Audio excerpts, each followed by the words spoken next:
So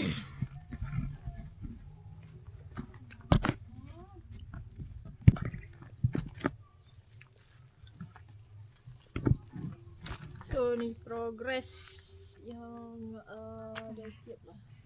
Okay.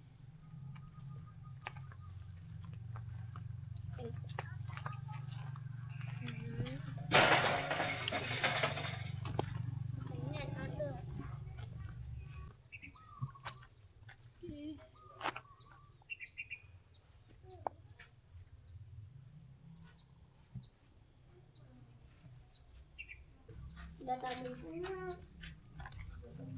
Ni toilet. Okay. Dah tak payah lah main telefon. Kau pergi je main badminton kat rumah Mak Ngah. Nak. Jangan dia fokus main phone je. Buat aktiviti lain.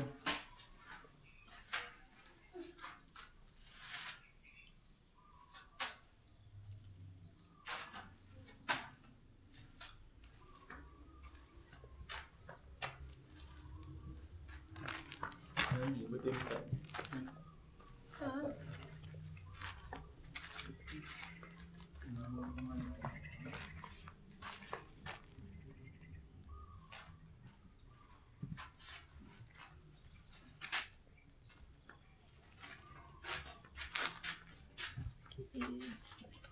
Ini nanti nak sambung. So rumahnya akan disambung kat bahagian sini. So rumahnya nak sambung kat bahagian ni. Jadi bahagian sini ke bilik dan juga bahagian sini ke dapur. Okay. Ini ke dapur. So yang ni bilik. Sini bilik, ada sebelah sana tu bilik. Okay. Bilik utama. Ini bilik utama.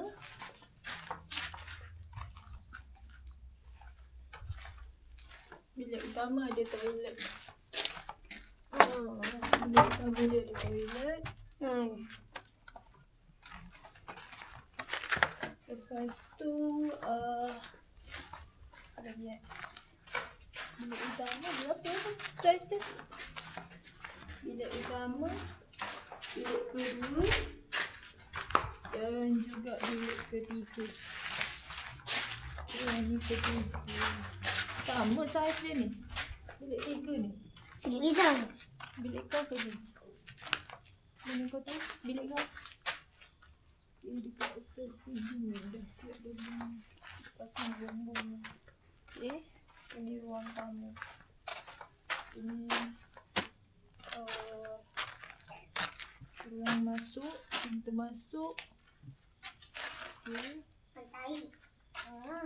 Pintu masuk ke ruang tamu.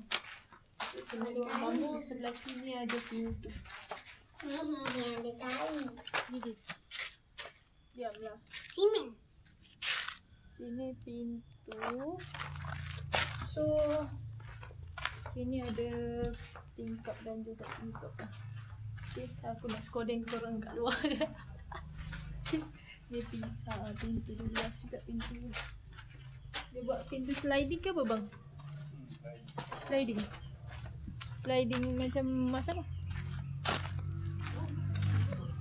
Rumah Pok Su sliding. Sliding ke ni? Pintu macam angah rasa. Ni tak? Kan pintu kuat rasa. Kuat separuh. Lepas tu ada pintu. Nanti garis kereta. Tengok macam ni. Dah. Garis kereta. Tengok style pintu ni macam sliding tapi tak tahu lah. Ini boleh masuk satu kereta sini ya. Tak pun garah kereta parking depan sini tak apa. Kat sini jadi beranda nanti. Ha? Sini jadi tempat ada majlis makan apa duduk sebelah sini. Dia nak buat dia sebab tu